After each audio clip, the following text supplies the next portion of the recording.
एक बार भगवान बुद्ध जेतवन विहार में रह रहे थे। भिक्षु चक्षुपाल भगवान से मिलने के लिए आए। उनके आगमन के साथ उनकी दिनचर्या, व्यवहार और गुणों की चर्चा भी हुई। भिक्षु चक्षुपाल अंधे थे। एक दिन विहार के कुछ भिक्षुओं ने कुछ मरे हुए कीड़ों को चक्षुपाल की कुटी के बाहर पाया और उन्होंने चक्षुपाल की निंदा करनी शुरू कर दी कि उन्होंने इन जीवित प्राणियों की हत्या की। भगवान बुद्ध ने निंदा कर रहे उन भिक्षुओं को बुलाया और पूछा कि क्या तुमने भिक्षु को कीड़े मारते हुए देखा है? उन्होंने उत्तर दिया नहीं।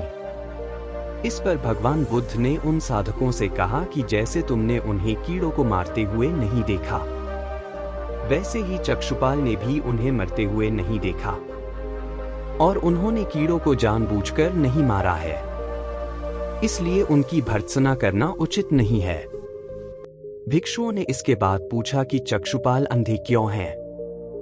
उन्होंने इस जन्म में अथवा पिछले जन्म में क्या पाप किए? भगवान बुद्ध ने चक्षुपाल के बारे में कहा कि वे पूर्व जन्म में एक चिकित्सक थे।